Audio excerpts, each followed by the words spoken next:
ಎಲ್ಲರಿಗೆಲ್ಲ ನಮಸ್ಕಾರಗಳು.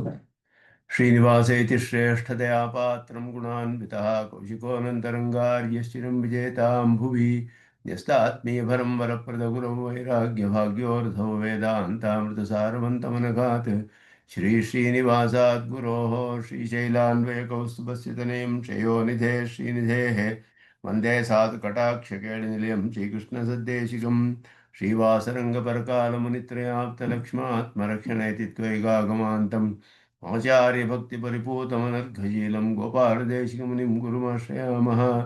नारायणाख्येतिराजपदाब्जभृङ्ग श्रीवासयोगिगुरुणार्पितवारमीशे भक्त्यादिपूर्णवरदारिकृपातचिह्नं श्रीनिवासमुनिवर्यमहं प्रपद्ये। श्रीनारायणयोगीन्द्रवरदारिकृपाश्रयं रङ्गेशपादविनतं श्रीनिवासमुनिं भजे।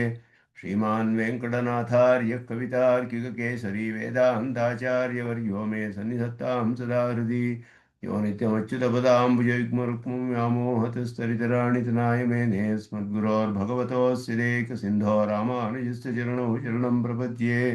विगाहे आमुनं तीर्थं साधुवृन्दावने स्थितं निरस्तजिह्मगस्पर्शे यत्र कृष्णकृतादरः नाथेन मुनिनाथेन भवेयं नाथवानहं निश्चनैकमिकं दत्तं हस्तामलकताङ्गतम् यस्य सारस्वरस्रोतोकुलामोदवासितं श्रुतीनां श्रमायालं शठारिं नोपास्महे वन्दे वैकुण्ठसेनान्यं देवं सूत्रवती सखं यद्वेत्र शिखरस्पन्दे विश्वमेतद्व्यवस्थितं सह धर्मचरीं शौरेः सम्मन्त्रितजगद्धितामनुग्रहमयीं वन्दे नित्यमज्ञातनिग्रहाम् कमप्याद्यं गुरुं वन्दे कमलागृहमेधिनं प्रवक्ता छन्दसां वक्ता पञ्चरात्रस्य स्वयं वसुदेवसुतं देवं कंसचाणूरमर्दनं देवकी परमानन्दं कृष्णं वन्दे जगद्गुरुं पार्थाय प्रतिबोधितां भगवता नारायणेन स्वयं व्यासेन ग्रथितां पुराणमुनिना मध्ये महाभारतम् अद्वैतामृतवर्षिणीं भगवतीमष्टादशाध्यायिनीम् अम्ब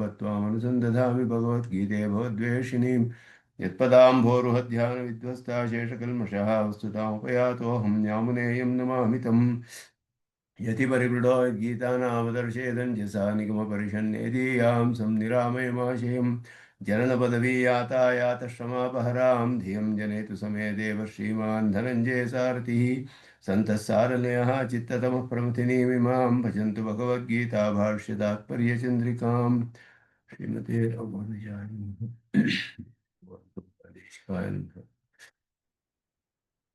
6ನೇ ಅಧ್ಯಾಯದ ಕಡೆಯ ಶ್ಲೋಕ. ಪರಮಾತ್ಮ ಧ್ಯಾನವನ್ನು ಅದರ ಉತ್ಕೃಷ್ಟತೆಯನ್ನು ತಿಳಿಸುವಂತಹ ಶ್ಲೋಕ. ಕೃಷ್ಣನು ಎಲ್ಲ ಆತ್ಮಯೋಗದ ಮಹಿಮೆಯನ್ನೆಲ್ಲ ಹೇಳಿ ಈಗ ಪರಮಾತ್ಮನ ಯೋಗಕ್ಕೂ ಆತ್ಮಯೋಗಕ್ಕೂ ಇರುವ ವ್ಯತ್ಯಾಸವನ್ನು ಇಲ್ಲಿ ತಿಳಿಸೋದು ಭಾಷ್ಯಕಾರರು ಅದ್ಭುತವಾಗಿ ಇಲ್ಲಿ ನಮಗೆ ವ್ಯಾಖ್ಯಾನದಲ್ಲಿ ತಿಳಿಸ್ತಾರೆ. ಇದುವರೆಗೂ ಹೇಳಿದಂತಹ ಆತ್ಮಾವಲೋಕನವು ಪರವಿದ್ಯೆಗೆ ಅಂಗವಾದದ್ದು. ಪರವಿದ್ಯಾ ಅಂಗಭೂತಂ ಪ್ರಜಾಪತಿ ವಾಕ್ಯೋದಿತಂ ಉಪನಿಷತ್ತಿನಲ್ಲಿ ಉಪದೇಶ ಮಾಡಲ್ಪಟ್ಟದ್ದು. ಪ್ರಜಾಪತಿ ವಾಕ್ಯದಲ್ಲಿ, ಛಾಂದೋಗ್ಯೋಪನಿಷತ್ತಿನಲ್ಲಿ, ಕಠೋಪನಿಷತ್ತಿನಲ್ಲಿಯೂ ಅದು ಪ್ರತ್ಯೇಗಾತ್ಮ ದರ್ಶನವು ಹೇಳಲ್ಪಟ್ಟಿತು. ಈಗ ಪರವಿದ್ಯೆಯನ್ನು ಮುಂದೆ 7ನೇ ಅಧ್ಯಾಯದಿಂದ ಹೇಳುವುದಕ್ಕೆ ಇಲ್ಲಿ ಸಂಗತಿಯನ್ನಾಗಿ ಇಲ್ಲಿ ಒಂದು ಶ್ಲೋಕದಲ್ಲಿ ಪರಮಾತ್ಮನು ತಿಳಿಸುವಂತಹದ್ದು. ಯೋಗಿನಾಮಪಿ ಸರ್ವೇಷಾಂ ಮದ್ಗತೇನ ಅಂತರಾತ್ಮನ ಶ್ರದ್ಧಾವಾನ್ ಭಜತೆ ಯೋ ಮಾಂ ಸಮೇ ಯುಕ್ತತಮೋ ಮತಃ. ಎಲ್ಲ ಯೋಗಿಗಳಲ್ಲಿಯೂ ಸರ್ವೇಷಾಂ ಯೋಗಿನಾಂ ಅಪಿ ಆ ರೀತಿ ವ್ಯಾಖ್ಯಾನ ಮಾಡ್ತಾರೆ. ಯೋಗಿನಾಮಿತಿ ಪಂಚಮ್ಯರ್ಥೆ ಷಷ್ಠಿ 5ನೇ ವಿಭಕ್ತಿಯ ಅರ್ಥದಲ್ಲಿ ತೆಗೆದುಕೊಳ್ಬೇಕು. ಷಷ್ಠಿ ಅಂತ ಹೇಳಿಬಿಟ್ಟು ಯೋಗಿಗಳಿಗಿಂತ ಅಂತ ಯೋಗಿಗಳಲ್ಲಿ ಅಥವಾ ಆ ರೀತಿಯಾದ ಅರ್ಥಗಳಲ್ಲ. ಯೋಗಿನಾಂ ಯೋಗಿಗಳಿಗಿಂತ ಅಂತ ಅರ್ಥ. ಸರ್ವಭೂತಸ್ಥಮಾತ್ಮಾನಂ ಇತ್ಯಾದಿನ ಚತುರ್ವಿಧ ಯೋಗಿನಃ ಪ್ರತಿಪಾದಿತಾಃ. ಯೋಗಿನಾಂ ಅಂತ ಬಹುವಚನ ಇದೆಯಲ್ಲ, ಆತ್ಮಯೋಗಿ ಒಬ್ಬನೇ ತಾನೇ ಹೇಳಿದ್ದು ಅಂದರೆ ಆತ್ಮಯೋಗಿಯಲ್ಲಿಯೇ 4 ವಿಧವನ್ನು ಹೇಳಿದ್ರು. ವಿಪಕ್ವವಾದ ಸ್ಥಿತಿ, ಅಧಿಕವಾದ ಸ್ಥಿತಿಯಲ್ಲಿ ಹೇಗೆ ಅನುಭವಿಸ್ತಾರೆ ಅಂತ. ಆದ್ದರಿಂದ 4 ವಿಧವಾದ ಯೋಗಿನಗಳು ಹೇಳಿರೋದ್ರಿಂದ ಯೋಗಿನಾಂ ಅಂತ ಹೇಳಿ ಬಹುವಚನವು.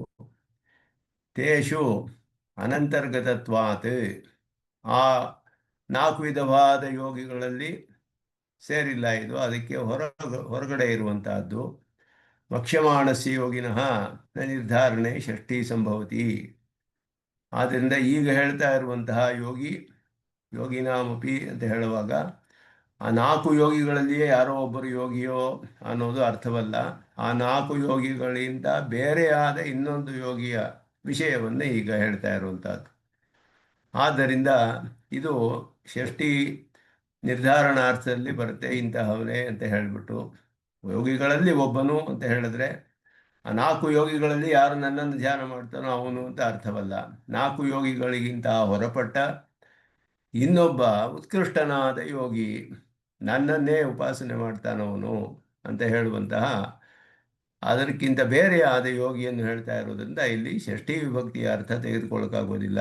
ಶಬ್ದವು ಷಷ್ಠಿ ವಿಭಕ್ತಿಯಲ್ಲಿದ್ದರೂ ಕೂಡ ಪಂಚಮಿ ವಿಭಕ್ತಿಯ ಅರ್ಥವನ್ನು ತೆಗೆದುಕೊಳ್ಬೇಕು. ಅಪಿ ಸರ್ವೇಷಾಂ ಅನ್ನೋದು ಕೂಡ ಸರ್ವಶಬ್ದ ನಿರ್ದಿಷ್ಟ ತಪಸ್ವಿ ಪ್ರಭೃತಯ, ಇಲ್ಲಿಯೂ ಬಹುವಚನವೇ ಇದೆ. ಇಲ್ಲಿಯೂ ಬಹುವಚನ ಇರೋದ್ರಿಂದ ಸರ್ವೇಷಾಂ ಅಂತ ಹೇಳಿದಾಗ ತಪಸ್ವಿಭ್ಯ ಜ್ಞಾನಿಭ್ಯ ಕರ್ಮಿಭ್ಯ ಅಂತ ಹೇಳಿ ಕೇವಲ ತ್ರಿವರ್ಗ ಪುರುಷಾರ್ಥಗಳಿಗೋಸ್ಕರ ಮಾಡುವಂತಹ ತಪಸ್ಸಿಗಳೋ ಅಥವಾ ಪರಮಾತ್ಮ ಜ್ಞಾನಕ್ಕಿಂತ ಆತ್ಮಜ್ಞಾನಕ್ಕಿಂತ ವ್ಯತಿರಿಕ್ತವಾದ ಜ್ಞಾನವನ್ನು ಪಡೆದುಕೊಂಡಿರುವಂತಹವರು, ಆತ್ಮಜ್ಞಾನಿಗಿಂತ ವ್ಯತಿರಿಕ್ತ, ಅಲ್ಲಿ ಜೀವಾತ್ಮಜ್ಞಾನಕ್ಕಿಂತ ವ್ಯತಿರಿಕ್ತ ಅಂತಲೇ ಅರ್ಥ ಮಾಡಿದ್ದು. ಕರ್ಮಿಭ್ಯ ಸಾಮಾನ್ಯ ಕೇವಲ ಕರ್ಮವನ್ನು ಮಾಡುವಂತಹವರು.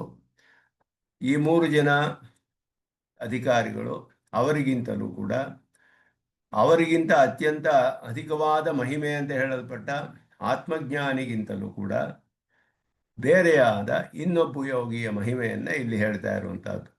ಆದ್ದರಿಂದ ಪಂಚಮಿ ಅರ್ಥದಲ್ಲಿಯೇ ತೆಗೆದುಕೊಳ್ಬೇಕು. ಅಲ್ಲಿಯೂ ಕೂಡ ಸರ್ವೇಷಾಂ ಅಂತ ಹೇಳೋದ್ರಲ್ಲಿಯೂ ಕೂಡ ಪಂಚಮಿ ಅರ್ಥದಲ್ಲಿಯೇ ತೆಗೆದುಕೊಳ್ಬೇಕು. ಯೋಗಿಭ್ಯ ಅಪಿ, ಇದು ಪಂಚಮಿ ವಿಭಕ್ತಿಯ ಪ್ರಯೋಗ. ಯೋಗಿಭ್ಯ ಅಂತ ಇರಬೇಕಾಗಿತ್ತು, ಯೋಗಿನಾಂ ಅಂತ ಇರೋದು ಷಷ್ಠಿ ವಿಭಕ್ತಿಯಲ್ಲಿದ್ದರೂ ಪಂಚಮಿ ಅರ್ಥದಲ್ಲಿ ತಗೊಳ್ಬೇಕು. ಯೋಗಿಭ್ಯ ಸರ್ವೇಭ್ಯ ವಕ್ಷ್ಯಮಾಣಃ ಯೋಗಿ ಯುಕ್ತತಮಃ, ಇಲ್ಲಿ ಯುಕ್ತತಮಃ ಅಂತ ತರತಮ ಭಾವದಲ್ಲಿ ಅತ್ಯಂತ ಅಧಿಕವಾದದ್ದು ಸೂಪರ್ಲೇಟಿವ್ ಡಿಗ್ರಿ ಅದು ಹೇಳಿರೋದ್ರಿಂದ ಇದು ಅತ್ಯಂತ ಅಧಿಕವಾದ ಒಬ್ಬ ಯೋಗಿಯ ವಿಷಯ. ಅದರಿಂದ ಅಲ್ಲಿ ಇವಾಗ ತೋರಿಸ್ತಾರೆ ಎಷ್ಟು ವ್ಯತ್ಯಾಸ. ನಮ್ಮ ಸಿದ್ಧಾಂತದಲ್ಲಿ ಪ್ರಧಾನವಾಗಿ ಧ್ಯೇಯವಾದ ಪದಾರ್ಥವೇ ಮುಖ್ಯ. ಆದ್ದರಿಂದ ಯೋಗಕ್ಕೂ ಪತಂಜಲಿ ಯೋಗಕ್ಕೂ ಇಲ್ಲಿ ಹೇಳಿರುವ ಆತ್ಮಯೋಗಕ್ಕೂ ಪರಮಾತ್ಮ ಯೋಗಕ್ಕೂ ಧ್ಯೇಯವಾದ ಪದಾರ್ಥದಲ್ಲಿ ಬಹಳ ಅತ್ಯಂತ ವ್ಯತ್ಯಾಸವಿದೆ. ಆದ್ದರಿಂದ ಆತ್ಮಯೋಗಿಯ ಮಹಿಮೆಯೇ ಅಷ್ಟೇ ಹೇಳಿದ್ರೆ ಪರಮಾತ್ಮ ಯೋಗಿಯ ಮಹಿಮೆ ಇನ್ನೆಷ್ಟು ಇರಬೇಕು ಅನ್ನೋದನ್ನು ಭಾಷ್ಯಕಾರರು ಅದ್ಭುತವಾಗಿ ತೋರಿಸ್ತಾರೆ. ಯಾಕೆ ಅಂದರೆ ಅಧ್ಯೇಯವಾದ ಪದಾರ್ಥ ಆಗಿದೆ. ಆದ್ದರಿಂದ ಆಗ ಪರಮಾತ್ಮನ ಪೂರ್ತಿ ವೈಭವವನ್ನು ಇಲ್ಲಿ ಪ್ರತಿಪಾದನೆ ಮಾಡ್ತಾರೆ ಭಾಷ್ಯಕಾರರು. ಇಂತಹ ಪರಮಾತ್ಮನನ್ನ ಧ್ಯಾನ ಮಾಡುವಂತಹವನು ಅಂತ ಹೇಳಿ. ಆದ್ದರಿಂದ ತದಪೇಕ್ಷೆಯ ಅಪರತ್ವೇ ತಪಸ್ಸಿ ಪ್ರಭೃತೀನಾಂ ಯೋಗಿನಾಂಚನ ಕಶ್ಚಿತ್ ವಿಶೇಷ ಮೇರು ಅಪೇಕ್ಷೆಯ ಸರ್ಷಮಾಣಾಮಿವ ಅಂತ ಹೇಳಿದ್ರು ಭಾಷ್ಯಕಾರರು. ಮೇರು ಪರ್ವತ ಚಿನ್ನದ ಪರ್ವತ. ಆ ಚಿನ್ನದ ಪರ್ವತಕ್ಕೂ ಒಂದು ಸಾಸಿವೆ ಕಾಳಿಗೂ ಎಷ್ಟು ವ್ಯತ್ಯಾಸವಿದೆಯೋ ಅಷ್ಟು ವ್ಯತ್ಯಾಸ ಎಲ್ಲರಿಗೂ ಕೂಡ, ಇದುವರೆಗೂ ಹೇಳಿದ ಎಲ್ಲ ಯೋಗಿಗಳಿಗೂ ಎಲ್ಲರಿಗೂ ಕೂಡ, ತಪಸ್ವಿಗಳಾಗಲಿ, ಕೇವಲ ತಪಸ್ವಿಗಳು, ಕರ್ಮಿಗಳು, ಜ್ಞಾನಿಗಳು, ಆತ್ಮಯೋಗಿಗಳು, ಅವರಿಗೂ ಕೂಡ ಹೋಲಿಸಿದ್ರೆ ಪರಮಾತ್ಮ ಯೋಗಿಗೂ ಅವರಿಗೂ ಏನು ಅವರ ನಾಲ್ಕು ಜನರಲ್ಲಿ ತಪಸ್ವಿಭ್ಯ ಜ್ಞಾನಿಭ್ಯ ಕರ್ಮಿಭ್ಯ ಮತ್ತು ಆತ್ಮಯೋಗಿ ಈ ವಿಧವಾಗಿ ನಾಲ್ಕು ಹೇಳ್ಕೊಂಡ್ರೆ ಅವರುಗಳಲ್ಲಿ ಆತ್ಮಯೋಗಿಯಲ್ಲೇ 4 ಪದ ಹೇಳಿದ್ರು.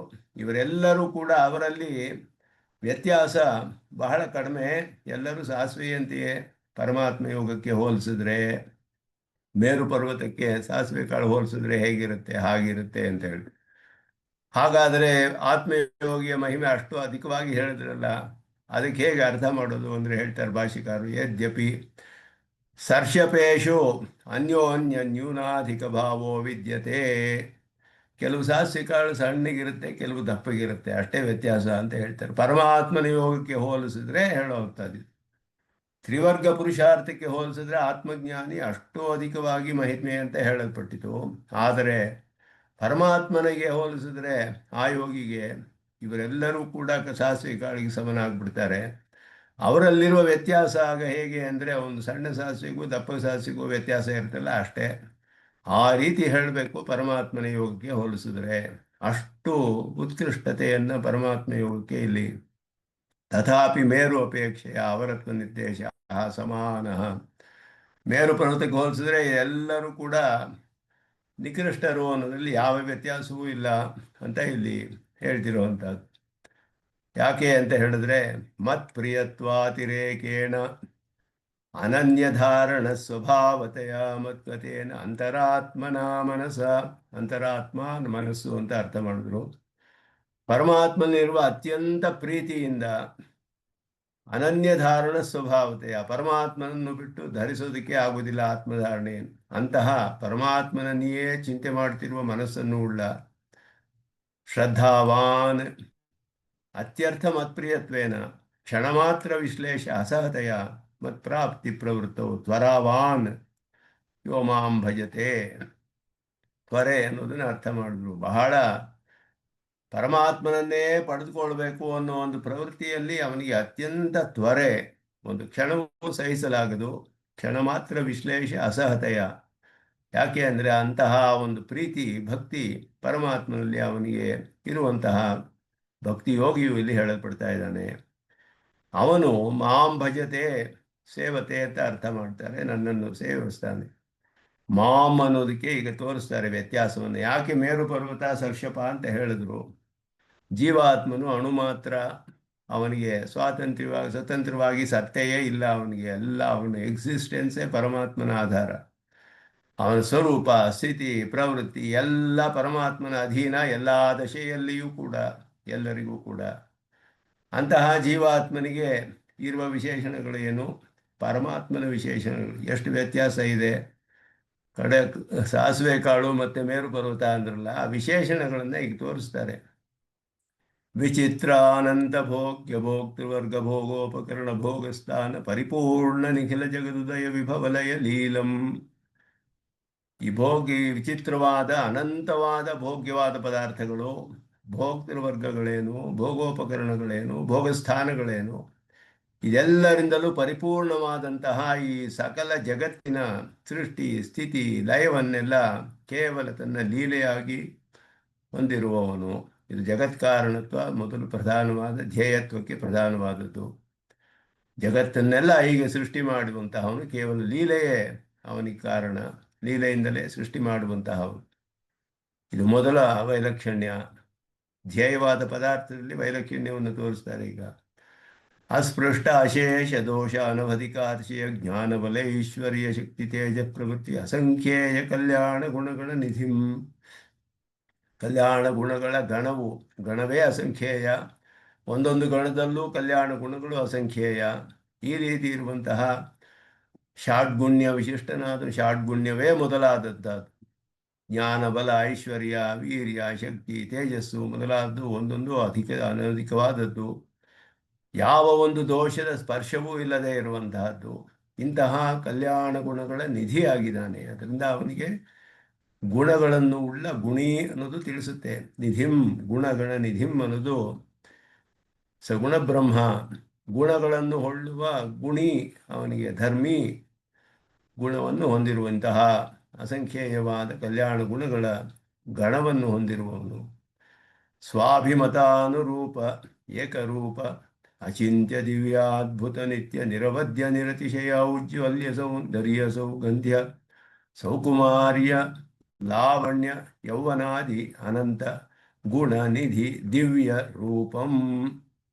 ಅವನಿಗೆ ಒಂದು ದಿವ್ಯವಾದ ರೂಪವಿದೆ, ದಿವ್ಯಮಂಗಳ ವಿಗ್ರಹವಿದೆ. ಜೀವಾತ್ಮನಿಗೆ ಒಂದು ದಿವ್ಯ ರೂಪವಿಲ್ಲ ಅವನಿಗೆ. ಕೇವಲ ಜ್ಞಾನ ಸ್ವರೂಪ ಅಣುವಾದವನು, ಅತ್ಯಂತ ಸೂಕ್ಷ್ಮನಾದವನು. ಪರಮಾತ್ಮನಿಗೆ ಅತ್ಯದ್ಭುತವಾದ ಒಂದು ದಿವ್ಯ ರೂಪವಿದೆ.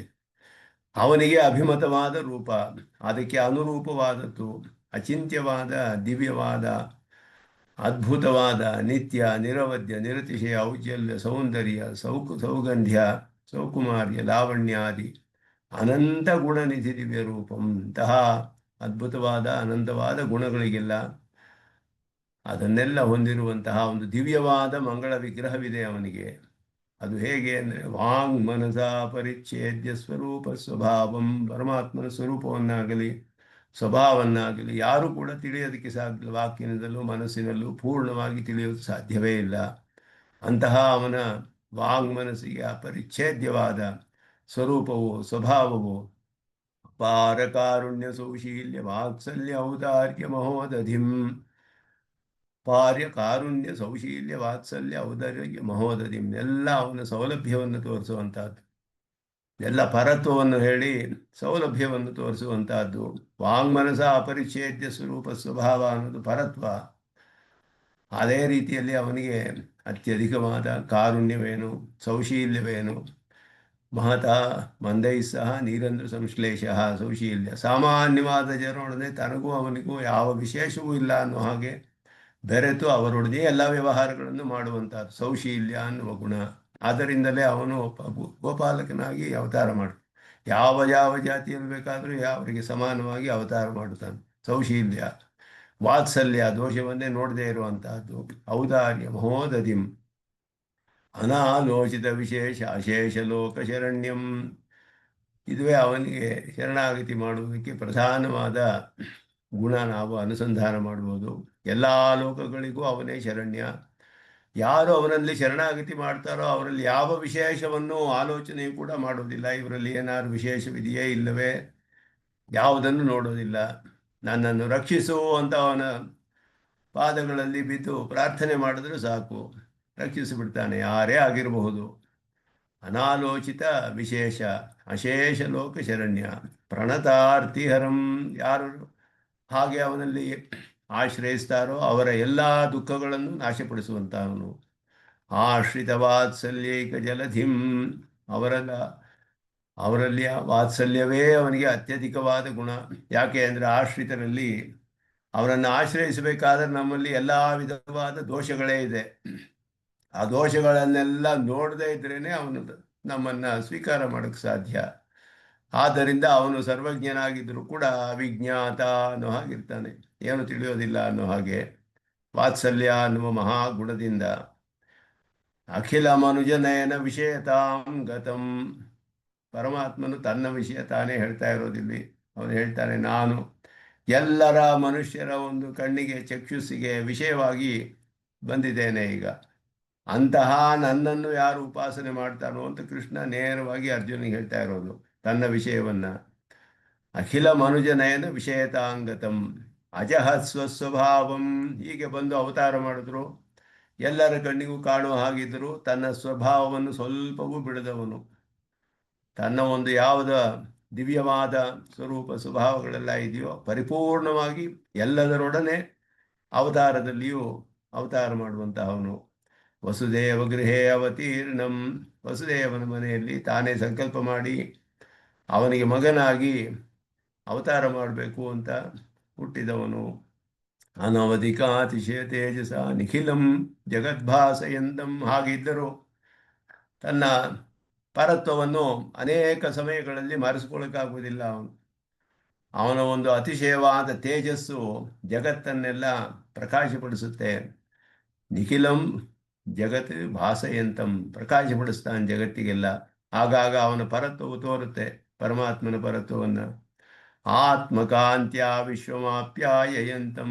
ತನ್ನ ಕಾಂತಿಯಿಂದ ಒಂದು ವಿಶ್ವಕ್ಕೆ ಅವನು ಸಂತೋಷವನ್ನು ಉಂಟು ಮಾಡುವಂತಹ ಅವನು. ಅಂತಹ ನನ್ನನ್ನು ಯಾರು ಭಜತೆ ಸೇವತೆ ಉಪಾಸ್ತೆ ಇತ್ಯರ್ಥ. ನನ್ನನ್ನು ಯಾರು ಉಪಾಸನೆ ಮಾಡ್ತಾನೋ ಅವನಿಗೂ ಮಿಕ್ಕ ಅಧಿಕಾರಿಗಳು ಇದುವರೆಗೂ ಏನೇನು ಹೇಳಿದ್ರು ಅವರಿಗೂ ಮೇರು ಪರ್ವತಕ್ಕೂ ಸರ್ಷಪಕ್ಕೂ ಎಷ್ಟು ವ್ಯತ್ಯಾಸವಿದೆಯೋ ಅಷ್ಟು ವ್ಯತ್ಯಾಸ ಅಂತ ಒಂದೊಂದು ವಿಶೇಷಣವೇ ಸಾಕು ಅಧ್ಯೇಯ ವಸ್ತುವಿನ ವೈಲಕ್ಷಣ್ಯವನ್ನು ಎಷ್ಟು ಅಜಗಜಾಂತರವಾದದ್ದು ತೋರಿಸುತ್ತೆ. ಆದ್ದರಿಂದ ಆತ್ಮಜ್ಞಾನಿಯನ್ನು ಅಷ್ಟೆಲ್ಲ ಮಹಿಮೆ ಹೇಳಿದ್ರು ಕೂಡ ಪರಮಾತ್ಮಜ್ಞಾನಿ ಅವನಿಗೂ ಮಿಕ್ಕವರಿಗೂ ಎಷ್ಟು ವ್ಯತ್ಯಾಸವಿದೆ ಭಾಷ್ಯಕಾರರಲ್ಲಿ ಅದ್ಭುತವಾಗಿ ತೋರಿಸ್ತಾರೆ. ಎಲ್ಲ ವಿಶೇಷಣಗಳನ್ನು ತೋರಿಸಿ ಧ್ಯೇಯ ಪದಾರ್ಥದ ಒಂದು ವೈಲಕ್ಷಣ್ಯ ಇಷ್ಟು ಅದ್ಭುತವಾದದ್ದು. ಇಂತಹ ನನ್ನನ್ನು ಯಾರು ಉಪಾಸನೆ ಮಾಡ್ತಾನೋ ಅವನು ಎಲ್ಲರಿಗಿಂತಲೂ ಶ್ರೇಷ್ಠನಾದವನು. ಸಮೇ ಯುಕ್ತತಮೋ ಮತಃ ಸಹ ಸರ್ವೇಭ್ಯ ಶ್ರೇಷ್ಠತಮಃ ಇತಿ. ಈಗ ಯಾರು ಹೇಳ್ತಾ ಇರೋದು ಇದನ್ನ ಅಂತ ಹೇಳಿದ್ರೆ, ಸರ್ವಂ ಸರ್ವದಾ ಯಥಾ ಅವಸ್ಥಿತಂ ಸ್ವತಃ ಏವ ಸಾಕ್ಷಾತ್ ಕುರ್ವನ್ ಅಹಂ ಮನ್ಯೇ. ಕೃಷ್ಣನು ಹೇಳ್ತಾ ಇರೋ ಹಂಗೆ ಭಾಷಿಕಾರರು ಹೇಳ್ತಾರೆ, ನಾನು ಹೀಗೆ ತಿಳ್ಕೊಂಡಿದ್ದು ನನ್ನ ಅಭಿಪ್ರಾಯ. ನಾನು ಯಾರು? ಎಲ್ಲವನ್ನು ಎಲ್ಲ ಕಾಲದಲ್ಲಿಯೂ ಹೇಗಿದೆಯೋ ಹಾಗೆ ನನ್ನ ಸ್ವತಃ ನಾನಾಗಿಯೇ ಸಾಕ್ಷಾತ್ತಾಗಿ ತಿಳಿಯುವಂತಹ ನಾನು ಹೇಳ್ತಾ ಇದ್ದೀನಿ. ಇದು ನನ್ನ ಅಭಿಪ್ರಾಯ.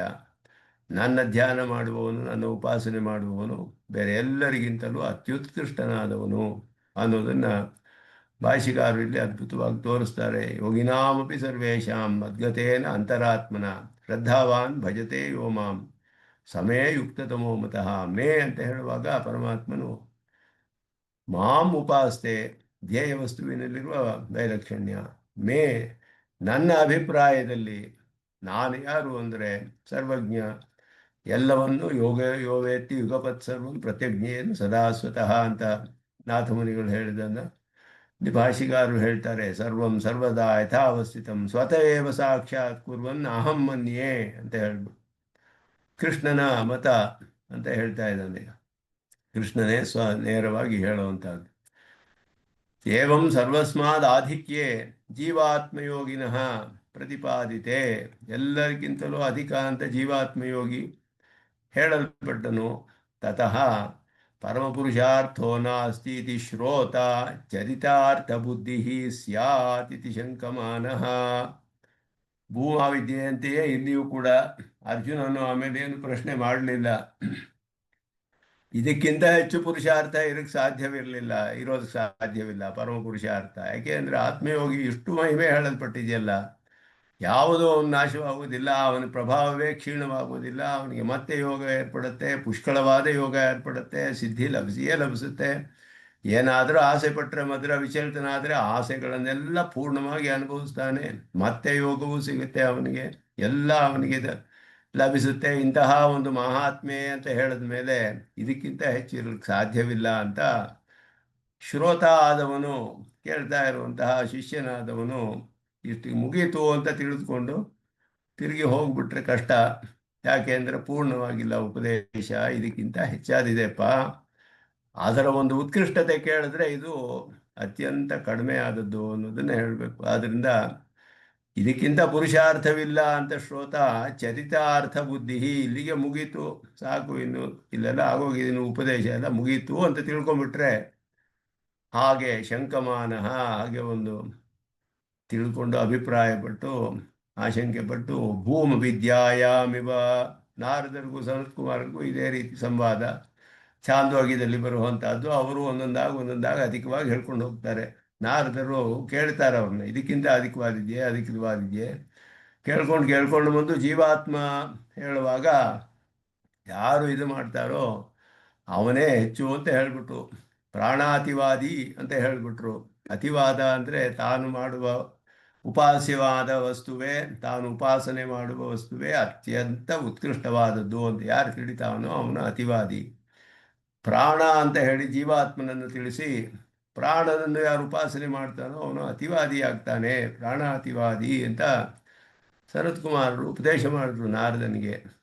ಇದುವೇ ಅತಿವಾದ ಅಂತ ಹೇಳಿದ್ರೆ ಇದುವೇ ಅತ್ಯಂತ ಉತ್ಕೃಷ್ಟವಾಗೋಯ್ತಲ್ಲ, ಪ್ರಾಣ ಶಬ್ದಿತ ಜೀವಾತ್ಮನನ್ನು ಉಪಾಸನೆ ಮಾಡೋದೇ ಉತ್ಕೃಷ್ಟವಾಗೋಯ್ತು ಅಂತ ಹೇಳಿ ಮುಂದೆ ಕೇಳಲೇ ಇಲ್ಲ ಅವರು ನಾರದನು. ಅವರೇ ಹೇಳ್ತಾರೆ, ಯಹ ಸತ್ಯೇನ ಅತಿವದತಿ ಅಂತ ಹೇಳಿ, ಯಾರು ಸತ್ಯಶಬ್ದಿತನಾದ ಪರಮಾತ್ಮನನ್ನ ಅವನ ವಿಷಯದಲ್ಲಿ ಅತಿವಾದ ಮಾಡ್ತಾರೋ ಅವರೇ ಏಷತುವಾ ಅತಿವದತಿ. ಯಹ ಸತ್ಯೇನ ಅತಿವದತಿ, ಪ್ರಾಣಾತಿವಾದಿಯನ್ನು ಹೇಳಿ ಏಷತುವಾ ಅತಿವದತಿ, ಇವನು ತಾನೇ ನಿಜವಾದ ಅತಿವಾದಿಪ್ಪ, ಇವನು ಅಲ್ಲಿಗೆ ನಿಂತ್ಕೋಬೇಡ, ಅಷ್ಟೇ ಪುರುಷಾರ್ಥ ಅಂತ ತಿಳಿಬೇಡ, ಅದಕ್ಕಿಂತ ಮೇಲಿದೆ. ಸತ್ಯಶಬ್ದಿತನಾದ ಪರಮಾತ್ಮನ ಯಾರು ಉಪಾಸನೆ ಮಾಡ್ತಾನೋ ಅವನು ತಾನೇ ನಿಜವಾದ ಅತಿವಾದಿ. ಯಹ ಸತ್ಯೇನ ಅತಿವದತಿ ಅಂತ ಅಲ್ಲಿ ಉಪದೇಶ ಮಾಡುದು. ಅದೇ ರೀತಿಯಲ್ಲಿ ಇಲ್ಲಿಯೂ ಕೂಡ ಕೃಷ್ಣನು ಹಾಗೆಯೇ ಮಾಡ್ತಾ ಇದ್ದಾನೆ ಅಂತ ಹೇಳ್ತಾರೆ. ಭೂಮ ವಿದ್ಯಾಯಾಮಿವ ಸ್ವಯಮೇವ ತತಃ ಅಪಿ ಅತಿಶಯಿತ ಪುರುಷಾರ್ಥ ಸಾಧಕಂ. ತದಂಗಿನಂ. ತದಂಗಿನಂ ಅಂದರೆ ಜೀವಾತ್ಮ ಯೋಗವನ್ನು ಅಂಗವಾಗಿ ಉಳ್ಳಂತಹದ್ದು. ಇದು ಕೇವಲ ಅಂಗ ಅದಕ್ಕಷ್ಟೇ, ಇದುವೇ ಪುರುಷಾರ್ಥ ತಿಳ್ಕೊಳ್ಬೇಡ, ಪರಮ ಪುರುಷಾರ್ಥವಲ್ಲ. ಇದು ಅಂಗವಾಗುತ್ತೆ ಅದಕ್ಕೆ. ಸ್ವವಿಷಯ ಭಕ್ತಿಯೋಗಂ, ತನ್ನನ್ನೇ ವಿಷಯವಾಗಿ ಉಳ್ಳ ಭಕ್ತಿಯೋಗವನ್ನು ಮಧ್ಯಮ ಷಟ್ಕೇನ, ಮುಂದಿನ 6 ಅಧ್ಯಾಯಗಳಲ್ಲಿ ಮಧ್ಯಮ ಷಟ್ಕದಲ್ಲಿ ಪ್ರತಿಪಾದಯಿತು ಸ್ವಯಮೇವ ಪ್ರಸ್ತೌತಿ, ತಾನೇ ಆರಂಭಿಸ್ತಾನೆ ಕೃಷ್ಣನು. ತದೇವಂ ಅಂತ ಹೇಳಿ ಪರವಿದ್ಯಾಂಗಭೂತಂ ಪ್ರಜಾಪತಿ ವಾಕ್ಯೋರಿದಂ ಅಂತ ಭಾಷ್ಯಕಾರರು ಹೇಳೋದು. ತಾನೇ ಸ್ವತಃ ಪರಮ ಕರುಣೆಯಿಂದ ಇವನಿಗೆ ಇಲ್ಲಿಗೆ ನಿಲ್ಲಬಾರ್ದು, ಪೂರ್ಣವಾಗಿ ಉಪದೇಶ ಪೂರ್ಣವಾಗಬೇಕು, ಇದುವೇ ಪರಮ ಪುರುಷಾರ್ಥ ಅಂತ ತಿಳ್ಕೊಳ್ಳದೆ ಇರಲಿ ಅಂತ ಹೇಳಿ ಅವನು ಪ್ರಶ್ನೆ ಕೇಳದೇ ಇದ್ರೂ ಕೂಡ ಮುಂದೆ ಕೃಷ್ಣನೇ ಸ್ವಯಂ ಉಪದೇಶ ಮಾಡ್ತಾ ಇದ್ದಾನೆ.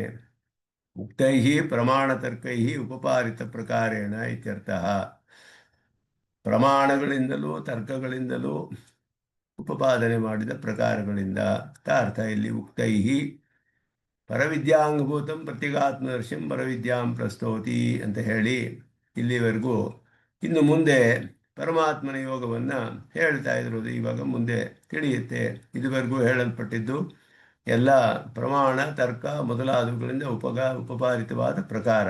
ತದೇವಂ, ಈ ರೀತಿಯಲ್ಲಿ ಏವಂ ಅಂತ ಹೇಳಿದ್ರೆ ಇದುವರೆಗೂ ಹೇಳಲ್ಪಟ್ಟ ಪ್ರಮಾಣಗಳಿಂದಲೂ ಅದಕ್ಕೆ ಅನುಗುಣವಾದ ತರ್ಕಗಳಿಂದಲೂ ಹೇಗೆ ಉತ್ಪಾದನೆ ಮಾಡಿಪಟ್ಟಿತೋ ಆ ಪ್ರಕಾರದಿಂದ ಇದು ಅಂಗವಾಗುತ್ತೆ. ಮುಂದೆ ಪರಮಾತ್ಮ ಯೋಗವೇ ಅಂಗಿ ಭಕ್ತಿಯೋಗ. ಸಂಗತ್ಯರ್ಥಂ ಪ್ರಥಮ ಷಡ್ಗಸ್ಯ ಮಧ್ಯಮ ಷಟ್ಕ ಶೇಷತ್ವಮಾಹ ಪರವಿದ್ಯಾ ಅಂಗಭೂತಂ. ಅದನ್ನು ಮೊದಲ 6 ಅಧ್ಯಾಯಗಳು ಪ್ರಥಮ ಷಟ್ಕ, ಮಧ್ಯಮ ಷಟ್ಕಕ್ಕೆ ಅದು ಅಂಗವಾಗುತ್ತೆ. ಇದು ಪ್ರಮಾಣ ದ್ಯೋತನಂ ಪ್ರಜಾಪತಿ ವಾಕ್ಯೋರಿತಂ, ಅದು ಪ್ರಮಾಣವನ್ನು ತೋರಿಸಿದ್ರು ಪ್ರಜಾಪತಿ ವಾಕ್ಯ. ಪ್ರಾಗೇವ ಇದಂ ಪ್ರಪಂಚಿತಂ, ಆರಂಭದಲ್ಲಿಯೇ 3ನೇ ಅಧ್ಯಾಯದಲ್ಲಿ ಅದು ಹೇಳಲ್ಪಟ್ಟಿತು. ಏತೇನ ಪರಿಶುದ್ಧ ಪ್ರತ್ಯಗಾತ್ಮ ದರ್ಶನ ಮಾತ್ರಸ್ಯ, ಪರಿಶುದ್ಧವಾದ ಪ್ರತ್ಯಗಾತ್ಮನ ದರ್ಶನಕ್ಕಿಂತ ಪರಮಯೋಗ್ಯತ್ವಾದಿಕಂ ವದಂತಹ ಅಂತಿಮಯುಗ ವೇದಾಂತಿ ಪ್ರವೃತ್ತಯ ನಿರಸ್ತಾಹ. ಅನೇಕ ವೇದಾಂತಿಗಳು ಕಲಿಯುಗದಲ್ಲಿ ಏನು ಮಾಡ್ತಾ ಇದ್ದಾರೆ ಅಂತ ಹೇಳಿದ್ರೆ, ಇದುವೇ ಅತ್ಯಂತ ಅಧಿಕವಾದದ್ದು, ಪರಿಶುದ್ಧವಾದ ಪ್ರತ್ಯಗಾತ್ಮ ದರ್ಶನವೇ ಅತ್ಯಧಿಕವಾದದ್ದು ಅಂತ ಹೇಳ್ತಾರೆ ವೇದಾಂತಿಗಳು. ಉಪನಿಷತ್ತನ್ನೆಲ್ಲ ಪೂರ್ಣವಾಗಿ ಒಪ್ಕೊಂಡು ಅದರ ಅರ್ಥವನ್ನು ನಿರೂಪಣೆ ಮಾಡ್ತೀವಿ ಅಂತ ಹೇಳೋರು ಆತ್ಮನಲ್ಲಿಯೇ ನಿಂತುಬಿಟ್ರು. ಅವರೆಲ್ಲರೂ ಕೂಡ ನಿರಸನ ಮಾಡಲ್ಪಟ್ಟಿದ್ದಾರೆ ಅಂತ ಹೇಳ್ತಾರೆ ಇಲ್ಲಿ. ಪರವಿದ್ಯಾಂ, ಇವಾಗ ಪರವಿದ್ಯೆಯನ್ನು ಮುಂದೆ ಆರಂಭಿಸ್ತಾರೆ. ಪರಾಂ ವಿದ್ಯಾಂ ಇತ್ಯರ್ಥ. ಪರವಿದ್ಯಾ ಅನ್ನೋದು ಸಮಸ್ತ ಪದ, ವಿದ್ಯಾ ಅನ್ನೋದು ಸ್ತ್ರೀಲಿಂಗ ಶಬ್ದ. ಅದನ್ನು ಬಿಡಿಸಿದ್ರೆ ಪರಾ ವಿದ್ಯಾ ಪರವಿದ್ಯಾ ಆಗುತ್ತೆ. ಆ ಪರವಿದ್ಯೆಯನ್ನು ಪರವಿದ್ಯಾಂ ಅಂದರೆ ಅದನ್ನ ವಿಗ್ರಹ ವಾಕ್ಯ ಮಾಡಿದ್ರೆ ಪರಾಂ ವಿದ್ಯಾಂ ಪರವಿದ್ಯಾಂ, ಪರಂ ವಿದ್ಯಾಂ ಅಂತ ಅರ್ಥ ಇತ್ಯರ್ಥ. ಅಥ ಪರಾ ಯಯಾ ತದಕ್ಷರಮಧಿಗಮ್ಯತೆ ಇತ್ಯಾದಿವತ್. ಪರಾ ವಿದ್ಯಾ ಯಯಾ ತದಕ್ಷರಮಧಿಗಮ್ಯತೆ ಯಯಾ ಪರಾ ಅಥ ಪರಾಯಯ. ಅಥ ಪರಾ ಅಂದರೆ ಇನ್ನು ಪರವಿದ್ಯೆಯನ್ನು ಹೇಳ್ತೇನೆ. ಯಯಾ ಯಾವ ಪರವಿದ್ಯೆಯಿಂದ, ತದಕ್ಷರಮಧಿಗಮ್ಯತೆ ಅಕ್ಷರ ಶಬ್ದಿತನಾದ ಪರಮಾತ್ಮನ್ನು ಬಳಸ್ಕೊಳ್ಪಡ್ತಾನೋ ಅದು ಪರವಿದ್ಯೆ ಅಂತ ಮುಂಡಕೋಪನಿಷತ್ತಲ್ಲಿ ಪರಾವಿದ್ಯೆಯನ್ನು ಎರಡನ್ನು ಹೇಳಿ, ಅಪರಾವಿದ್ಯೆ ಎಲ್ಲವೂ ಎಲ್ಲ ಶಾಸ್ತ್ರಜನ್ಯ ಜ್ಞಾನ ಅದನ್ನು ಹೇಳಿ, ಪರವಿದ್ಯೆ ಯಾವುದು ಅಂದರೆ ಉಪಾಸನಾತ್ಮಕವಾದದ್ದು, ಪರಮಾತ್ಮನನ್ನು ಬಳಸ್ಕೊಳ್ಳೋಕ್ಕೆ ಅವ್ಯವಹಿತವಾದ ಉಪಾಯ, ಅದು ನೇರವಾಗಿ ಅದರ ಮುಂದೆ ಪರಮಾತ್ಮನ ಅನುಗ್ರಹ ಅದರಿಂದ ಬರುತ್ತೆ. ಆದರೆ ಅಪರವಿದ್ಯೆಯಲ್ಲಿ ಪರವಿದ್ಯೆ ಉಪಾಸನಾತ್ಮಕವಾದ ವಿದ್ಯೆ ಅಥವಾ ಪರಮಾತ್ಮನ ವಿದ್ಯಾಂ ಇತ್ಯರ್ಥ. ಪರವಿದ್ಯೆ ಅಂತ ಹೇಳಿದ್ರು ಪರ ಅನ್ನೋದ್ರಿಂದ ಪರಮಾತ್ಮ ಅನ್ನುವ ಅರ್ಥವನ್ನು ಮಾಡ್ಬೋದು. ಪರಮಾತ್ಮನಃ ವಿದ್ಯಾಂ ಪರವಿದ್ಯಾಂ ಹಾಗೆಯೂ ಅರ್ಥ ಮಾಡ್ಬೋದು. ಪ್ರಸ್ತೌತಿ ಪ್ರಸ್ತಾವ ಮಾತ್ರ ಮಿದಂ, ಇದು ಆರಂಭ ಮಾತ್ರ ಅಷ್ಟೇ. ಇದು ಇಲ್ಲಿ ಮುಂದೆ ಅದರ ವಿಷಯಗಳ ವಿಸ್ತಾರವಾಗಿ ಹೇಳಲ್ಪಡುತ್ತೆ. ಪ್ರಪಂಚ ಈ ಅನಂತರಂ ಭವಿಷ್ಯತಿ, ಇದರ ವಿಸ್ತಾರವು ಮುಂದೆ ಮಾಡಲ್ಪಡುತ್ತೆ. ತಪಸ್ವಿಭ್ಯೋ ಅಧಿಕ ಇತ್ಯಾದಿ ಪ್ರಕರಣಾತ್ ಅತ್ರಾಪಿ ಯೋಗಿಭ್ಯ ಇತ್ಯರ್ಥ ಅಭಿಪ್ರೇತಃ ಇತಿ ಮನ್ಮಾನಃ. ಹಿಂದಿನ ಶ್ಲೋಕದಲ್ಲಿ ಸ್ಪಷ್ಟವಾಗಿ ಹೇಳಲ್ಪಟ್ಟಿತು ತಪಸ್ವಿಭ್ಯೋ ಅಧಿಕೋ ಯೋಗಿ ಜ್ಞಾನಿಭ್ಯಶ್ಚ ಮತೋಧಿಕ. ಹಾಗೆ ಅಲ್ಲೆಲ್ಲ ಹೇಳಿದ ಹಾಗೆ ಇಲ್ಲಿಯೂ ಕೂಡ ಪಂಚಮಿ ಅರ್ಥದಲ್ಲಿಯೇ ತೆಗೆದುಕೊಳ್ಬೇಕು. ಯೋಗಿನಾಮಪಿ ಅನ್ನೋದ್ರಲ್ಲಿ ಯೋಗಿಭ್ಯ ಅನ್ನುವ ಅರ್ಥವನ್ನು ತೆಗೆದುಕೊಳ್ಬೇಕು. ಪಂಚಮ್ಯರ್ಥೆ ಷಷ್ಠಿ. ಸಂಬಂಧ ಸಾಮ್ಯ ಸಾಮಾನ್ಯ ಷಷ್ಟ್ಯಾಹ ಸಂಬಂಧ ವಿಶೇಷೆ ವಿವಕ್ಷಾವಶಾತ್ ಪರ್ಯವಸಾನಮಿತಿ ಭಾವ. ಆದ್ದರಿಂದ ಸಂಬಂಧ ವಿಶೇಷವು ಅದು ವಿವಕ್ಷಾವಶಾತ್ ಪರ್ಯವಸಾನೆ ಅಂತ ಹೇಳಿದ್ರು. ಸಂಬಂಧ ವಿಶೇಷ ಮುಖ್ಯ ಅಷ್ಟೇ ಹೊರತು ಸಂಬಂಧ ಸಾಮಾನ್ಯ ಷಷ್ಠಿ ವಿಭಕ್ತಿಯ ಅರ್ಥವಲ್ಲ. ಯೋಗಿಗಳಿಗಿಂತ ಅನ್ನೋ ಅರ್ಥವೇ ಅಲ್ಲಿ. ಯಾಕೆ ಅಂದರೆ ವ್ಯಾಕರಣದಲ್ಲಿ ಪ್ರಧಾನವಾಗಿ ವಿವಕ್ಷಾತ ಕಾರಕಾಣಿ ಭವಂತಿ ಅಂತ ವಕ್ತುಮಿಚ್ಛಾ ವಿವಕ್ಷ. ಉಪದೇಶ ಏನು ಉಪದೇಶ ಮಾಡ್ತಾ ಇದ್ದಾರೆ, ಏನು ಹೇಳ್ತಾ ಇದ್ದಾರೆ, ಅವರ ಅಭಿಪ್ರಾಯವನ್ನು ನಾವು ತಿಳಿದುಕೊಂಡ್ರೆ ಅದಕ್ಕೆ ಅನುಗುಣವಾಗಿ ಕಾರಕಗಳಿಗೆ ಅರ್ಥ ಮಾಡಬೇಕು. ಆದ್ದರಿಂದ ಶಬ್ದಗಳು ಬೇರೆ ವಿಭಕ್ತಿಗಳಲ್ಲಿ ಇದ್ದರೂ ಕೂಡ ವಿವಕ್ಷೆ ಅನ್ನೋದನ್ನು ತಿಳಿದುಕೊಂಡು ಅದಕ್ಕೆ ಅನುಗುಣವಾಗಿ ಅರ್ಥ ಮಾಡಬೇಕಾದ್ದರಿಂದ ಶಾಸ್ತ್ರಗಳಲ್ಲಿ ಹೀಗೆ ಪ್ರಯೋಗಗಳು ಅನೇಕ ಕಡೆ ಬರುತ್ತೆ. ವ್ಯಾಕರಣದಿಂದ ಅದಕ್ಕೆ ಅನುಮತಿಯೂ ಇದೆ. ಸೂತ್ರಗಳೆಲ್ಲ ಮಾಡಿದ್ದಾರೆ ಪಾಣಿನಿ. ಅದಕ್ಕೆ ಅನುಗುಣವಾಗಿ ಪಂಚಮ್ಯರ್ಥವೇ ಇಲ್ಲಿ ವಿವಕ್ಷ. ಯಾಕೆ ಅಂದರೆ ತಪಸ್ವಿಭ್ಯ ಯೋಗಿ ಜ್ಞಾನಿಭ್ಯ ಕರ್ಮಿಭ್ಯ ಅಂತ ಹೇಳೋದ್ರಿಂದ ಇಲ್ಲಿ ಯೋಗಿಭ್ಯ ಅಂತ ಅರ್ಥ. ಅಲ್ಲಿಯೂ ಬಹುವಚನ. ಯಾಕೆ ಅಂದರೆ 4 ವಿಧವಾದ ಯೋಗಿಗಳು ಹೇಳಲ್ಪಟ್ಟರು.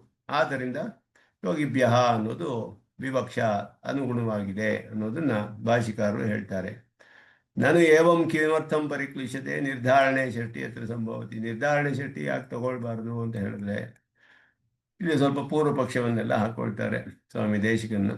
ಹೀಗೆ ಅರ್ಥ ಮಾಡೋದು ಸರಿಯೇ ಅಂತ ವಿಚಾರ ಮಾಡ್ತಾರೆ. ಪ್ರಾಗುಕ್ತೇಶು ಚತುರ್ಷು ಯೋಗಿಷು 4 ವಿಧವಾದ ಯೋಗಿಗಳು ಹೇಳಲ್ಪಟ್ಟರು. ಸರ್ವಭೂತ ಸ್ಥಿತಂ ಯೋ ಮಾಂ ಭಜತ್ ಏಕತ್ವಮಾಸ್ಥಿತಃ ಇತಿ ಯೋಗಿ ಕಶ್ಚಿದುಕ್ತಃ. ಅಲ್ಲಿ ಒಬ್ಬನು ಹೇಳಲ್ಪಟ್ಟನು, ಎಲ್ಲಕ್ಕೂ ಪ್ರಕಾರಿಯಾದ ನನ್ನನ್ನು ನೋಡ್ತಾನೆ.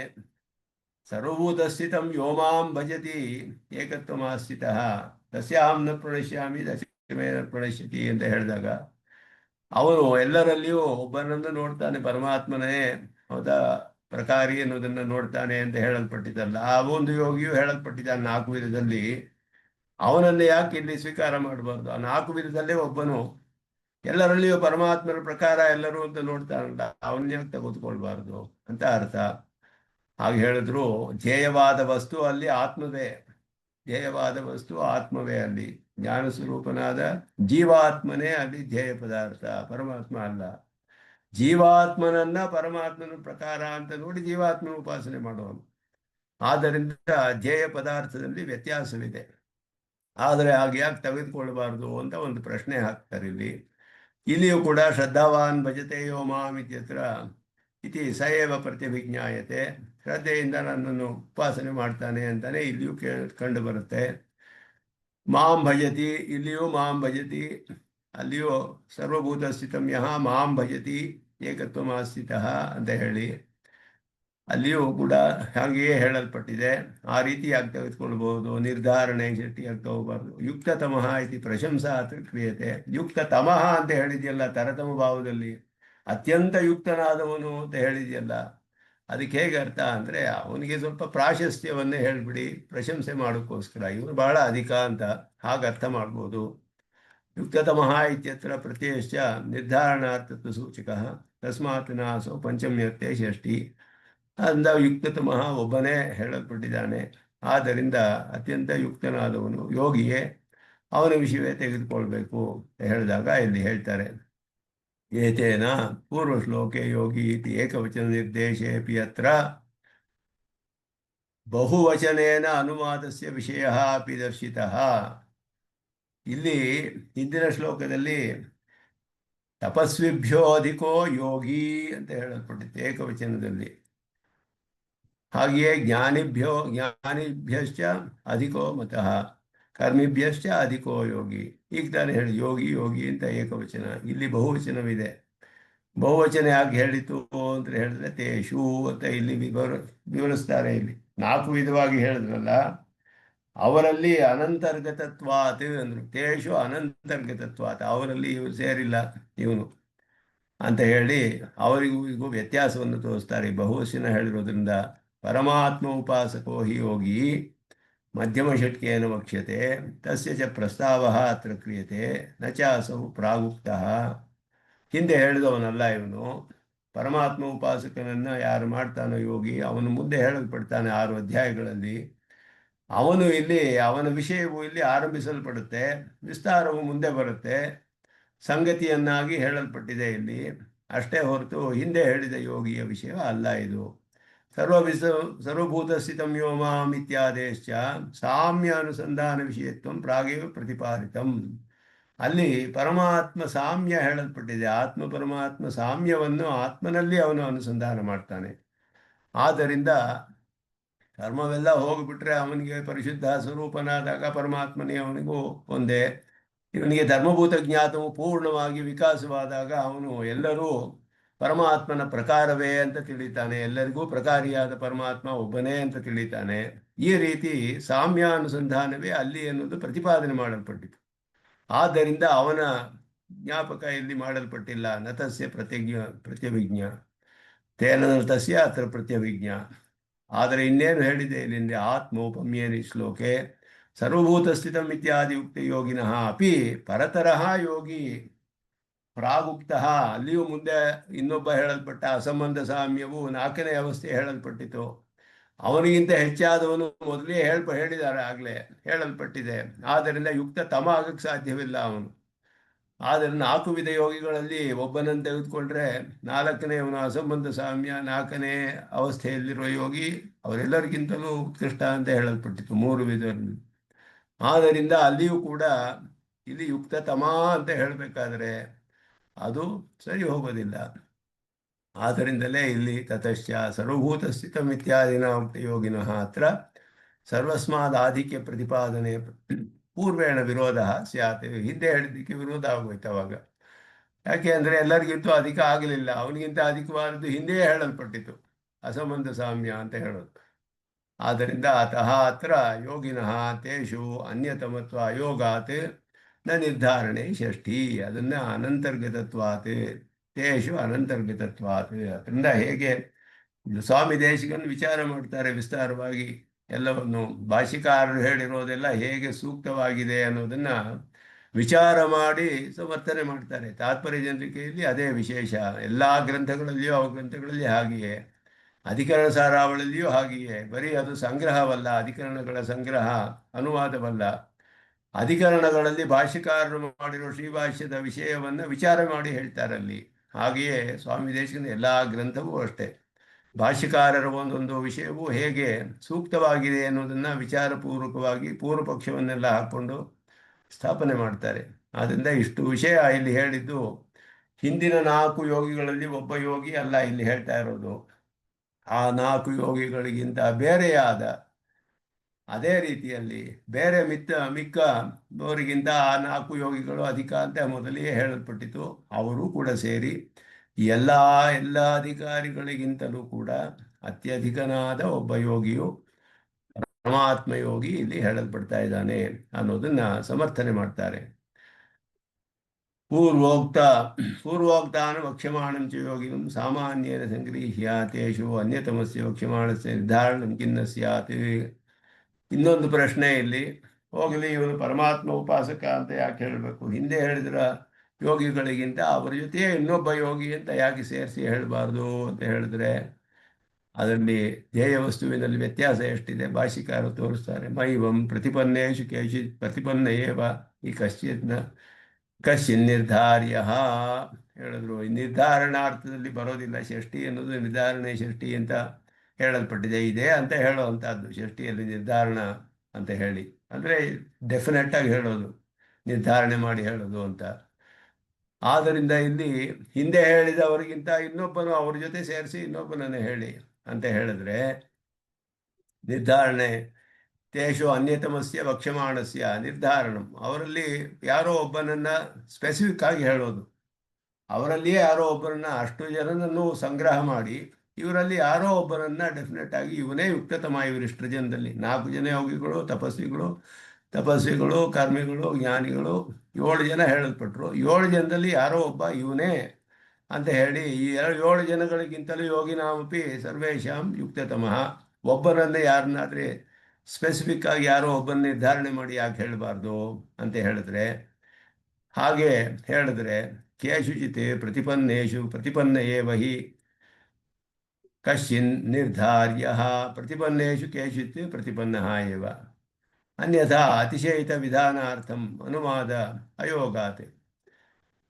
ಅಂತ ಹೇಳಿದ್ರು ತಿಳಿದಿರೋರಲ್ಲಿ ಯಾರೋ ಒಬ್ಬರನ್ನ ಹೇಳಬೇಕು ಅಷ್ಟೇನೆ. ಆದರೆ ಈ ಭಗವದ್ಯೋಗಿ ಇನ್ನೂ ತಿಳಿಯಲ್ಪಟ್ಟಿಲ್ಲ.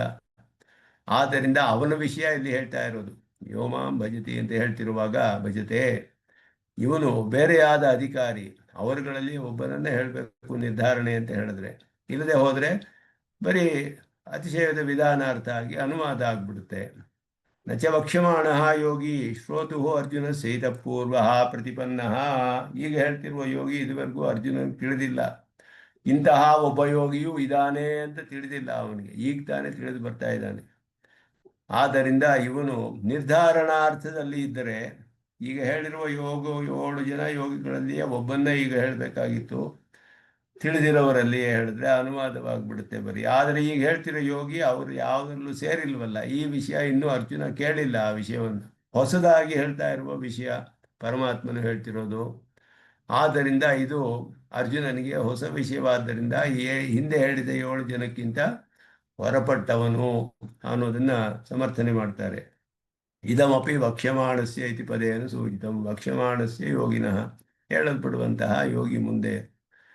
ಅತಃ ಪ್ರಾಗುಕ್ತೇಭ್ಯ ಯೋಗಿಭ್ಯ ಅಧಿಕಸ್ಯ ವಕ್ಷ್ಯಮಾಣಸ್ಯ ಯೋಗಿನಃ ಪ್ರಸ್ತಾವ ಏವಂ ಅಯವಾಯಂ ಭವಿತುಮರ್ಹತಿ. ಎಲ್ಲ ಇಷ್ಟು ಸಮರ್ಥನೆ ಮಾಡ್ತಾರೆ, ಎಲ್ಲ ಆಕ್ಷೇಪಗಳನ್ನು ಹಾಕ್ಕೊಂಡು.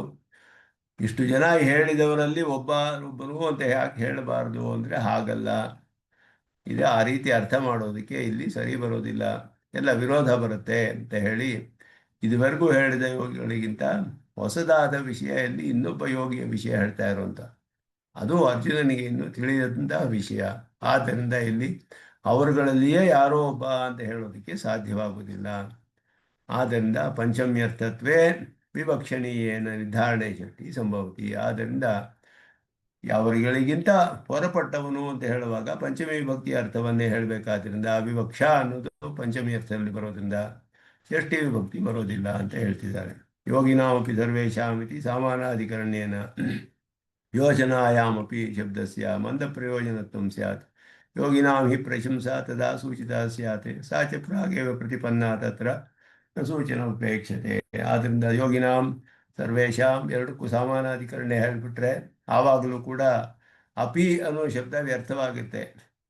ಯೋಗಿನಾಂ ಅಪಿ ಸರ್ವೇಷಾಂ ಅಂತ ಹೇಳಿದಾಗ ಸರ್ವೇಷಾಂ ಯೋಗಿನಾಂ ಅಪಿ ಅಂತ ಸೇರಿಸ್ಕೊಂಡ್ರೆ ಎಲ್ಲರಿಗಿಂತಲೂ ಯೋಗಿಗಳಿಗಿಂತಲೂ ಮಿಕ್ಕ ಎಲ್ಲವರನ್ನು ಬೇರೆಯಾಗಿ ಹೇಳಿದ್ರು. ಅಲ್ಲಿ ಯೋಗಿಯನ್ನು ಬೇರ್ಪಡಿಸಿ, ತಪಸ್ವಿಗಳು ಜ್ಞಾನಿಗಳು ಕರ್ಮಿಗಳಿಗಿಂತ ಯೋಗಿಯನ್ನು ಬೇರ್ಪಡಿಸಿ ಅಧಿಕವಾದವನು ಅಂತ ಹೇಳಿದ್ರಿಂದ ಸರ್ವೇಷಾಂ ಅಂತ ಹೇಳಿ ಯೋಗಿನಾಂ ಅಪಿ ಅಂತ ಹೇಳೋದ್ರಿಂದ ಆಲ್ಸೋ ಅಂತ ಹೇಳಿರೋದ್ರಿಂದ ಇವರು ಬೇರೆ ಒಂದು ಕ್ಯಾಟಗರಿ, ಅವ್ರು 3 ಜನ ಒಂದು ಗುಂಪು ಸ್ಪಷ್ಟವಾಗಿ ತಿಳಿಯುತ್ತೆ. ಆ ರೀತಿ ಅರ್ಥ ಮಾಡಿದ್ರೇ ಇದು ನಮಗೆ ಸರಿಯಾಗಿ ವಿರೋಧವಿಲ್ಲದೆ ಅರ್ಥ ತಿಳಿಯಕ್ಕೆ ಸಾಧ್ಯ. ಆದ್ದರಿಂದಲೇ ಹಾಗೆಯೂ ಹೇಳಕ್ಕಾಗೋದಿಲ್ಲ ಅಂತಲೇ ಹೇಳ್ತಿದ್ದಾರೆ. ಸಮುದ್ರಾದಪಿ ವಿಪುಲಃ ಅಯಂ ಇತ್ಯಾದಿ ವ್ಯವಹಾರೇಶು ಇವ ವಿಪರೀತ ಪ್ರತೀತಿಶ್ಚ ಸ್ಯಾತ್ ಅಂದರು. ಅದು ವಿಪರೀತವಾಗುತ್ತೆ. ಅಪಿ ಅಂತ ಹೇಳಿಬಿಟ್ರೆ ಆವಾಗ ವ್ಯತ್ಯಾಸವಾಗುತ್ತೆ. ಆ ಅರ್ಥಕ್ಕೆ ಹೇಳ್ತಾ ಇದ್ದಾರೆ. ಸಮುದ್ರಕ್ಕಿಂತ ವಿಪುಲವಾದದ್ದು ಅಂತ ಹೇಳಕ್ಕೆ ಆಗೋದಿಲ್ಲ. ವ್ಯವಹಾರದಲ್ಲಿ ವಿಪರೀತವಾಗುತ್ತೆ. ಆ ರೀತಿ ಒಂದು ನೋಡೋಕ್ಕಾಗೋದಿಲ್ಲ. ಸಮುದ್ರಕ್ಕಿಂತ ವಿಪುಲವಾದದ್ದು ನೋಡೋಕ್ಕಾಗುತ್ತೆ ಆಗೋದಿಲ್ಲ. ಅಪಿಶಬ್ದಸ್ಯ ಸಮುಚ್ಚಯಾರ್ಥತ್ವ ಪ್ರಸಿದ್ಧ ಪ್ರಕರ್ಷವತೆ ಅತ್ರಾಪಿ ಸಂಭವತೆ ಅಪರಿತ್ಯಾಜ್ಯಂ. ಪ್ರಸಿದ್ಧವಾದ ಪ್ರಕರ್ಷ ಅದರಿಂದ ಅಪಿ ಯೋಗಿನಾಂ ಸರ್ವೇಷಾಂ ಯೋಗಿನಾಂ ಅಪಿ ಯುಕ್ತತಮಃ ಅಂತ ಹೇಳುವಾಗ ಈ ಯುಕ್ತತಮನಾದ ಯೋಗಿ ಅತ್ಯಂತ ಪ್ರಕೃಷ್ಟನಾದವನು ಎಲ್ಲರಿಗಿಂತ ಅನ್ನುವ ಅರ್ಥ ಇಲ್ಲಿ ಬರೋದ್ರಿಂದ ಅದನ್ನು ಬಿಡಕ್ಕಾಗೋದಿಲ್ಲ. ಅದರಲ್ಲಿ ಯೋಗಿನಾಮಪಿ ಇತ್ಯನೇನ ಇವ ಗತಾರ್ಥತ್ವೇನ ಸರ್ವಶಬ್ದಶ್ಚ ನ ಅತ್ಯಂತ ಅಪೇಕ್ಷಿತ. ಯದಿ ಚ ಅಪೇಃ ಸಮುಚ್ಚಯಾರ್ಥತ್ವಂ ಸರ್ವಶಬ್ದಸ್ಯ ಚ ಸಮುಚ್ಚೇತವ್ಯ ಅರ್ಥಾಂತರಪರತ್ವಂ ಸಂಭವತಿ ತತಃ ತದೇವ ಉಪಾದಾತುಂ ಉಚಿತಂ ಸಂಭವತಿ ಚ ಸರ್ವಶಬ್ದಾರ್ಥತೆಯ ತಪಸ್ವಿ ಪ್ರವೃತ್ತಯ ಪ್ರಸಕ್ತಾಃ ಕೇಚನ ಯೋಗಿ ಶಬ್ದೇನ ಸಂಗೃಹೀತಾಃ ಮುಖ್ಯ ಸಂಭವಂತಿ. ಇಲ್ಲಿ ಲಕ್ಷಣಾರ್ಥ ಹೇಳೋದಕ್ಕೆ ಬೇಕಾಗಿಲ್ಲ. ಇಲ್ಲಿ ಮುಖ್ಯ ಅರ್ಥವೇ ಹೇಳಕ್ಕೆ ಸಾಧ್ಯ. ಯಾಕೆ ಅಂದರೆ ಸರ್ವೇಷಾಂ ಅನ್ನೋದಕ್ಕೂ 3 ಜನ ಯೋಗಿಗಳು ಹೇಳಲ್ಪಟ್ಟಿದ್ದಾರೆ. ಯೋಗಿನಾಂ ಅಂತ ಹೇಳಿದಾಗ 4 ಜನ ಯೋಗಿಗಳು ಆ 3 ಜನಕ್ಕಿಂತ ಬೇರೆ ಅಂತ ಹೇಳಲ್ಪಟ್ಟಿದ್ದಾರೆ. ಇದೆಲ್ಲ ಹೇಳುವಾಗ ಅದಕ್ಕೆ ಆ ಅಪಿ ಶಬ್ದಕ್ಕೆ ಸರ್ವಶಬ್ದಕ್ಕೂ ಸರಿಯಾದ ಅರ್ಥವನ್ನು ಮುಖ್ಯ ಅರ್ಥವನ್ನೇ ತೆಗೆದುಕೊಳ್ಳಕ್ಕೆ ಸಾಧ್ಯವಿರೋದ್ರಿಂದ ಇಲ್ಲಿ ಬೇರೆ ಅರ್ಥ ಮಾಡುವುದಕ್ಕೆ ಮಾಡಬೇಕಾದ್ದು ಉಚಿತವಲ್ಲ. ಲಕ್ಷಣ ಅರ್ಥ ಆಗುತ್ತೆ ಆವಾಗ, ಅದಕ್ಕೆ ಸೆಕೆಂಡ್ರಿ ಮೀನಿಂಗ್ ಎಲ್ಲ ಹೇಳಬೇಕಾಗುತ್ತೆ. ಆದ್ದರಿಂದ ಮುಖ್ಯಾರ್ಥವನ್ನೇ ಹೇಳಬೇಕು ಅನ್ನೋದು ಅಂದ ಮಾಡೋದು ಉಚಿತವಾದದ್ದು ಅನ್ನೋದನ್ನು ಹೇಳ್ತಿದ್ದಾರೆ. ಯೋಗಿಭ್ಯ ನ್ಯೂನಾನಾಮಪಿ ತೇಷಾಮುಪಾದಾನ ದೃಷ್ಟಾಂತತೆಯ ಅತ್ಯಂತ ಉಚಿತಮೇವ.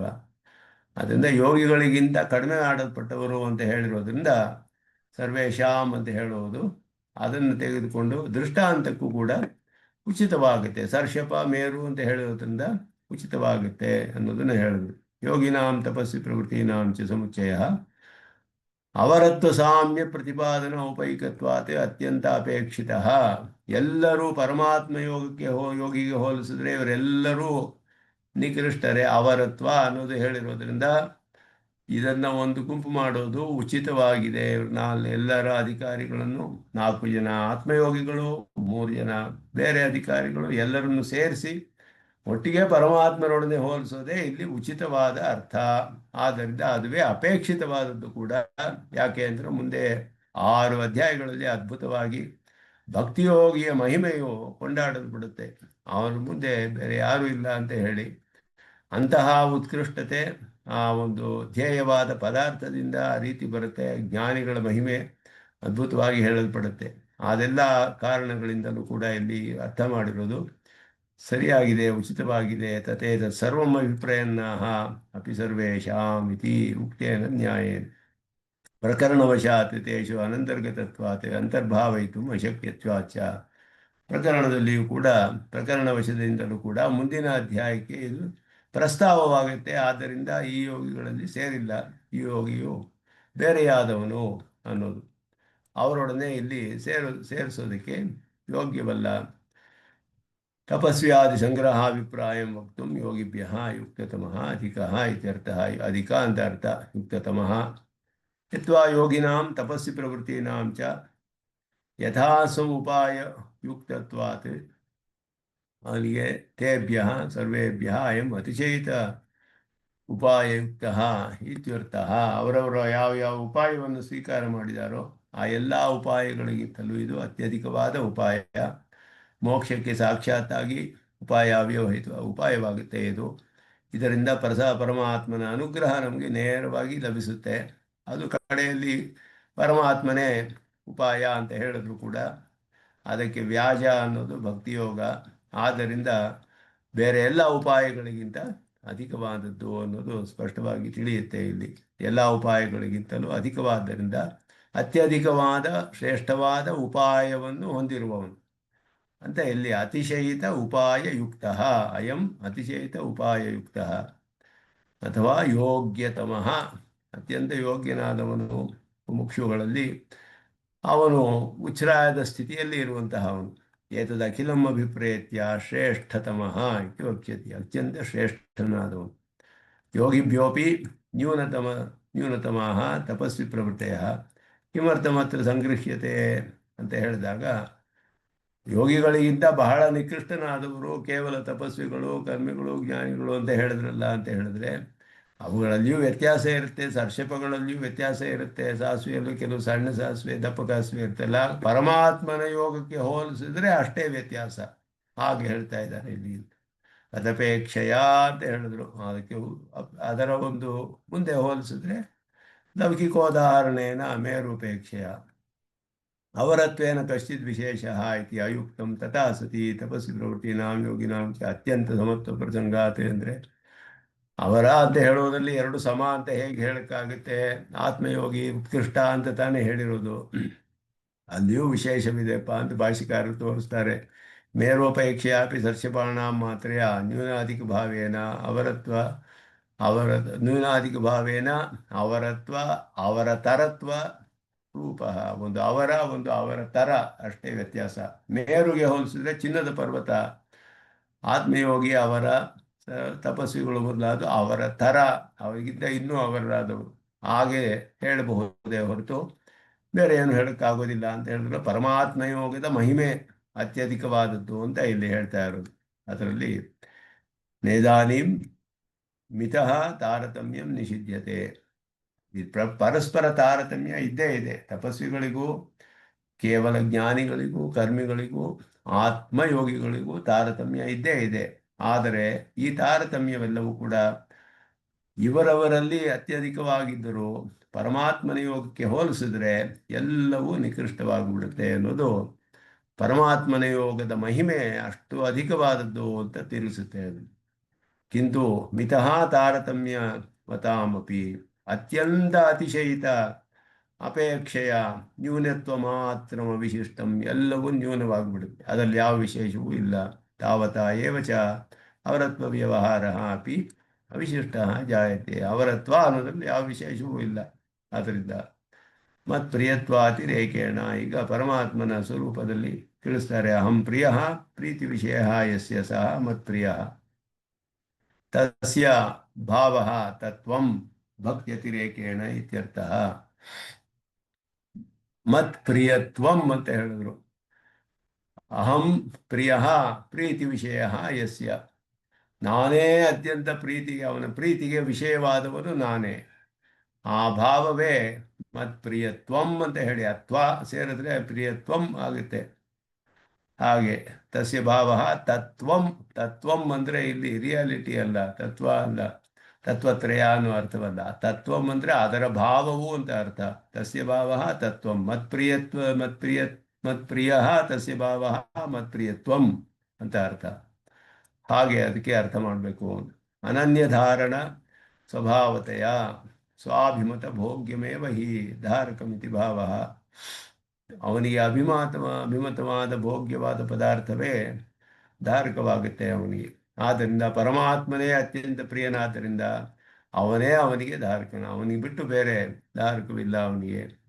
ಬಾಹ್ಯೇಂದ್ರಿಯ ಶರೀರಾದಿ ಅಪೇಕ್ಷೆಯಾಪಿ ಮನಸಃ ಅಂತರಾತ್ಮ ಶಬ್ದವಾಚ್ಯತ್ವಂ, ಮನಸ್ಸು ಅವನ ಒಂದು ಅಂತರಾತ್ಮ, ಆತ್ಮ ಅಂತ ಹೇಳುವಾಗ ಆತ್ಮ ವಿಷಯಕ್ಕೆ ಇಲ್ಲಿ ಮನಸ್ಸು ಅಂತ ಅರ್ಥ ಮಾಡ್ತಾರೆ. ಮದ್ಗತೇನ ಅಂತರಾತ್ಮನ ಭಕ್ತಿಕಾ ಅಷ್ಟಾದಶಾಯಾಂ ಶ್ರದ್ಧಾ ಶಬ್ದಸ್ಯ ಇಚ್ಛಾದಿ ಮಾತ್ರ ವಿಷಯತ್ವಂ ಅನುಚಿತಂ. ಅತಃ ಇಚ್ಛಾಕಾರ್ಯ ತ್ವರಾ ವಿಷಯತಾಂ ಇಚ್ಛಾಯಾಶ್ಚ ತ್ವರಾ ಹೇತುಂ ತೀವ್ರದಶಾಪತ್ಯಂ ದರ್ಶಯತಿ ಅತ್ಯರ್ಥ. ತ್ವರಾವಾನ್ ಅಂತ ಹೇಳಿದ್ರು. ಅತ್ಯಂತ ಪ್ರಿಯತ್ವಾತಿರೇಕೆಯ ತ್ವರಾವಾನ್ ಅಂತ ಹೇಳಿದ್ರು. ಶ್ರದ್ಧೆಗೆ ಅವನಿಗೆ ಅತ್ಯಂತ ಪ್ರೀತಿ ಇರೋದರಿಂದ ಭಕ್ತಿಯ ಕಾಷ್ಟ ಒಂದು ದಶೆಯಲ್ಲಿ, ಅತ್ಯಂತ ಭಕ್ತಿಯ ಕಾಷ್ಟ ದಶೆಯಲ್ಲಿ ಶ್ರದ್ಧಾ ಅನ್ನುವ ಶಬ್ದಕ್ಕೆ ಕೇವಲ ಇಚ್ಛೆ ಅಂತ ಮಾಡುವುದು ಉಚಿತವಲ್ಲ. ಆ ಇಚ್ಛೆಯಿಂದ ಬರುವಂತಹ ತ್ವರೆ, ಪರಮಾತ್ಮನಲ್ಲಿ ಅಂತಹ ಒಂದು ಉತ್ಕೃಷ್ಟವಾದ ಅತ್ಯಂತ ಇಚ್ಛೆ ಬಂದುಬಿಟ್ರೆ ಅದನ್ನು ತಕ್ಷಣವೇ ಅವನಿಗೆ ಈ ಕ್ಷಣವೇ ಬೇಕು ಅನ್ನುವಂತಹ ಒಂದು ತ್ವರೆ ಉಂಟಾಗುತ್ತೆ, ಏರ್ಪಡುತ್ತೆ. ಅದರ ತೀವ್ರ ದಶೆ ತ್ವರಾ ಹೇತು ತೀವ್ರ ದಶಾಪತ್ಯಂ ದರ್ಶಯತಿ. ತ್ವರೆ ಅದುವೇ ತ್ವರ ಅಂತ ಹೇಳಲ್ಪಡುತ್ತೆ. ಆ ಪ್ರೀತಿಯು ಅತ್ಯಧಿಕವಾದರೆ, ತೀವ್ರವಾದರೆ ಆಗ ತ್ವರೆ ಏರ್ಪಡುತ್ತೆ. ಈ ಕ್ಷಣವೇ ನನಗೆ ಪರಮಾತ್ಮನನ್ನು ಪಡೆದುಕೊಳ್ಬೇಕು ಅನ್ನುವಂತಹ ಆಸೆ ಅವನಿಗೆ. ಅದುವೇ ಶ್ರದ್ಧಾ ಅನ್ನುವ ಶಬ್ದದಿಂದ ಹೇಳಲ್ಪಟ್ಟಿದೆ.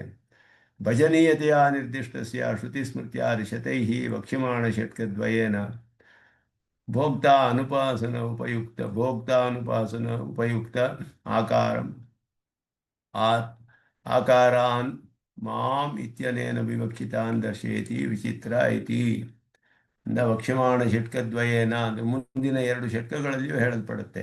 ಸ್ಮೃತಿಗಳು ಬೇಕಾದಷ್ಟು ಹೇಳಲ್ಪಡುತ್ತೆ. 100 ಶ್ರುತಿ ಸ್ಮೃತಿಗಳಲ್ಲಿ ಮುಂದಿನ 2 ಷಟ್ಕಗಳಲ್ಲಿ ಅದ್ಭುತವಾಗಿ ಪರಮಾತ್ಮ ಸ್ವರೂಪವು, 15ನೇ ಅಧ್ಯಾಯದಲ್ಲಿ ಪುರುಷೋತ್ತಮ ಯೋಗ, ಇದೆಲ್ಲ ಹೇಳಲ್ಪಡುತ್ತೆ. ಇದೆಲ್ಲವೂ ಹೇಳಲ್ಪಟ್ಟು ಉಕ್ತಾನ್ ಉಪಾಸನೋಪಯುಕ್ತ ಆಕಾರಾನ್, ಇನ್ನು ಮುಂದೆ ಹೇಳಲ್ಪಡುತ್ತಾ ಉಪಾಸನೆಗೆ ಉಪಯುಕ್ತವಾದ ಆಕಾರಗಳು. ವಕ್ಷ್ಯಮಾಣ ಷಟ್ಕದ್ವಯೇನ ಚ ಉಕ್ತಾನ್ ಉಪಾಸನ ಉಪಯುಕ್ತ ಆಕಾರಾನ್ ಮಾಂ ಇತಿ ಅನೇನ ವಿವಕ್ಷಿತಾನ್. ಯೋ ಮಾಂ ಭಜತೆ ಅಂತ ಇಲ್ಲಿ ಹೇಳಿದ್ರಲ್ಲ, ಆಗ ಮಾಂ ಅಂತ ಶಬ್ದದಿಂದ ಮುಂದಿನ 12 ಅಧ್ಯಾಯಗಳಲ್ಲಿ ಹೇಳುವಂತಹ ಅನೇಕ 100 ಶ್ರುತಿ ಸ್ಮೃತಿಗಳಲ್ಲಿ ಪ್ರತಿಪಾದಿತವಾದ ಉಪಾಸನೆಗೆ ಅತ್ಯಂತ ಉಪಯುಕ್ತವಾದ ಆಕಾರಗಳು. ಮೊದಲು ಜಗತ್ಕಾರಣತ್ವವೇ ಹೇಳಲ್ಪಡುತ್ತೆ. ಅದಾದ ಮೇಲೆ ಅವನ ಉಭಯಲಿಂಗತ್ವ, ಅವನ ಪರತ್ವ, ಸೌಲಭ್ಯ ಎಲ್ಲವೂ ಕೂಡ ಉಪಾಸನೆಗೆ ಅತ್ಯಂತ ಉಪಯುಕ್ತವಾದ ಆಕಾರ. ಅದನ್ನೆಲ್ಲ ಇಲ್ಲಿ ಪೂರ್ಣವಾಗಿ ಭಾಷಿಕಾರರು ತಿಳಿಸ್ತಾರೆ. ಮಾಂ ಅನ್ನೋ ಶಬ್ದದಲ್ಲಿ ಇಷ್ಟು ಅರ್ಥಗಳು ಅಡಗಿದೆ. ಅದರಲ್ಲಿಯೂ ವಾಗ್ ಮನಸಾ ಪರಿಚ್ಛೇದ್ಯ ಸ್ವರೂಪ ಸ್ವಭಾವಮಿತ್ಯಂತಾನಿ ವಿಶೇಷಣಾನಿ ಪರತ್ವೌಪೈಕಾನಿ. ಅವನಿಗೆ ಮೊದಲು ಹೇಳುವಂತಹ ಜಗತ್ಕಾರಣತ್ವ, ಉಭಯಲಿಂಗತ್ವ ಇದೆಲ್ಲ ಹೇಳಿ ಅವನಿಗೆ ಇರುವ ದಿವ್ಯವಾದ ಒಂದು ದಿವ್ಯಮಂಗಳ ವಿಗ್ರಹವೇನು, ವಾಕಿಂದಲೂ ಮನಸ್ಸಲ್ಲೂ ಯಾರಿಂದಲೂ ತಿಳಿಯಲಾಗದಂತಹ ಪೂರ್ಣವಾಗಿ ಇಷ್ಟು ಅಂತ ತಿಳಿಯಕ್ಕಾಗದೇ ಇರುವಂತಹ ಸ್ವಭಾವ ಸ್ವರೂಪಗಳು, ಇದೆಲ್ಲವೂ ಪರತ್ವ ಸೂಚಕವಾದ ಪರತ್ವವು ಬಹಳ ಪ್ರಧಾನವಾದದ್ದು.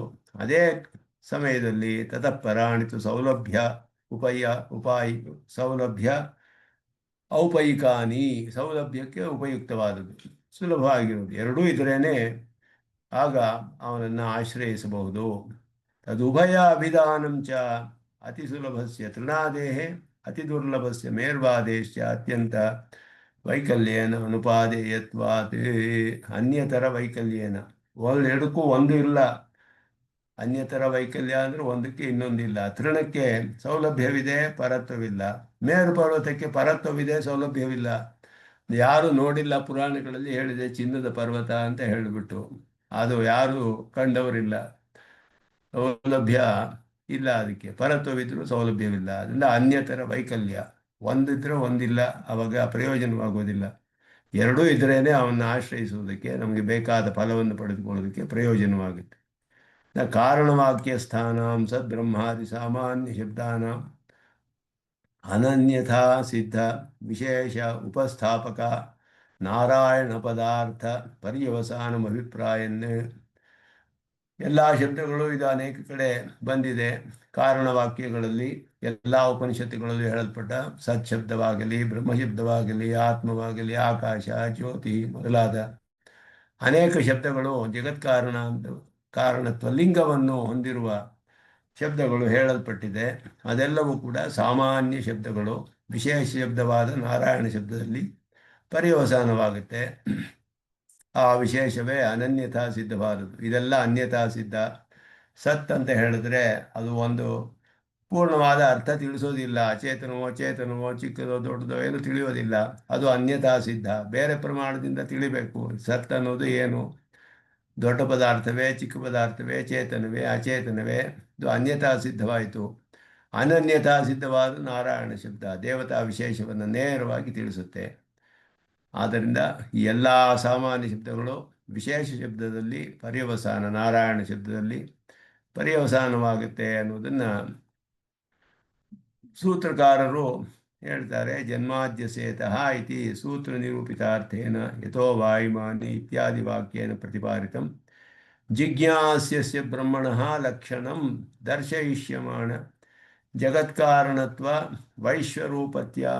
ರೂಪ್ಯಾದಿ ವೈಭವಂ ಧನಂಜಯ ಸಾರಥೌ ದರ್ಶಯತಿ. ವಿಚಿತ್ರ. ಧನಂಜಯ ಸಾರಥಿಯಲ್ಲಿ ಎಲ್ಲ ವಿಧವಾದ ಯಾರನ್ನು ಜಿಜ್ಞಾಸೆ ಮಾಡಬೇಕು ಅಂತ ಹೇಳಲ್ಪಟ್ಟಿತೋ ಬ್ರಹ್ಮ ಜಿಜ್ಞಾಸ ಅಥಾತೋ ಬ್ರಹ್ಮ ಜಿಜ್ಞಾಸ ಅಂತ ಹೇಳಿ, ಬ್ರಹ್ಮಲಕ್ಷಣವನ್ನು ಜನ್ಮಾದ್ಯಸೇತಃ ಅಂತ ಹೇಳಿ ಅದಕ್ಕೆ ಶ್ರುತಿಗಳು ವಿಷಯವಾಕ್ಯ ಯಥೋ ವಾಯುಮಾನಿ ಭೂತಾನಿ ಸೃಷ್ಟಿ ಸ್ಥಿತಿ ಲಯ ಯಾರಿಂದ ಆಗುತ್ತೋ ಅದು ಹೇಳುವಂತಹ ವಾಕ್ಯಗಳಿಂದ ಪ್ರತಿಪಾದಿತವಾದ ಜಿಜ್ಞಾಸ್ಯನಾದ ಪರಬ್ರಹ್ಮ ಅವನ ಲಕ್ಷಣವನ್ನು ತೋರಿಸಬೇಕಾದ್ರೆ ಜಗತ್ ಕಾರಣತ್ವದಿಂದ ಆರಂಭಿಸ್ತಾರೆ. ಆದ್ದರಿಂದಲೇ ಇಂತಹ ನಿಖಿಲ ಜಗದ್ವಯ ವಿಭವ ಲಯ ಲೀಲಂ ಅಂತ ಆರಂಭಿಸಿದ್ರು. ವಿಚಿತ್ರವಾದ ಅನಂತ ಭೋಗ್ಯ ಭೋಗೋಸ್ಥಾನ ಭೋಗೋಪಕರಣ ಎಲ್ಲ ಇರುವಂತಹ ಈ ಜಗತ್ತಿನ ಸೃಷ್ಟಿ ಸ್ಥಿತಿ ಲಯಗಳೆಲ್ಲ ಯಾರು ಕಾರಣವನ್ನಾಗಿ ಹೊಂದಿದಾನೋ ಅವನು ಅಂತ ಹೇಳಿ ಆ ವೈಭವವನ್ನು ಧನಂಜಯ ಸಾರಥಿಯಾದ ಕೃಷ್ಣನಲ್ಲಿ ತೋರಿಸ್ತಾರೆ. ಇವನೇ ಜಗತ್ಕಾರಣನಾದ ಪದಾರ್ಥ, ಜಿಜ್ಞಾಸ್ಯನಾದವನು, ಅವನನ್ನೇ ಉಪಾಸನೆ ಮಾಡಬೇಕು ಅಂತ ಹೇಳೋದನ್ನು ಪರಮಾತ್ಮನು ನೇರವಾಗಿ ತಾನೇ ಹೇಳ್ತಾ ಇದ್ದಾನೆ. ಮಾಂ ಅಂತ ಹೇಳಿ ಅದನ್ನು ತಿಳಿಸ್ತಾರೆ ಅಂತ ಹೇಳಿದ್ರು. ಆದ್ದರಿಂದ ಎಲ್ಲ ಮುಂದೆ ಅವನಿಗೆ ಎಲ್ಲ ವಿಧವಾದ ವಿಶೇಷಣಗಳು, ಎಷ್ಟು ವಿಶೇಷಣಗಳು ಹೇಳಲ್ಪಟ್ಟಿದೆ ಅದನ್ನು ಸ್ವಾಮಿ ದೇಶಿಕನ್ ಅದರ ವಿಶೇಷ ಅರ್ಥಗಳನ್ನು ವಿವರಿಸ್ತಾರೆ. ಅದನ್ನು ಮುಂದುವರಿಸೋಣ ಅಂತ ಹೇಳಿ ಇಲ್ಲಿಗೆ ನಿಲ್ಲಿಸ್ಕೊಳ್ತೇನೆ. ನಮಸ್ಕಾರ ಮಾಡಿ. ಯೋ ನಿತ್ಯಮಚ್ಯುತ ಪದಾಂಬುಜೈಕ್ಮರುಕ್ಮೋ ವ್ಯಾಮೋಹತಃ ತರಿತರಾಣಿತನಾಯಿ ಮೇನೆ ಸ್ಮದ್ಗುರೋರ್ಭಗವತೋಸ್ತಿನೇಕಸಿಂಧೋ ರಾಮಾನುಜಸ್ಯ ಚರಣಂ ಪ್ರಪದ್ಯೆ ಕವಿತಾರ್ಕಿಕ ಸಿಂಹಾಯ ಕಲ್ಯಾಣ ಗುಣಶಾಲಿನೇ ಶ್ರೀಮತೆ ವೆಂಕಟೇಶಾಯ ವೇದಾಂತ ಗುರುವೇ ಶ್ರೀಮತೆ ನಿಗಮಾಂತ ಮಹಾದೇಶಿಕಾಯ ನಮಃ. ಸರ್ವಂ ಶ್ರೀಕೃಷ್ಣಾರ್ಪಣಮಸ್ತು.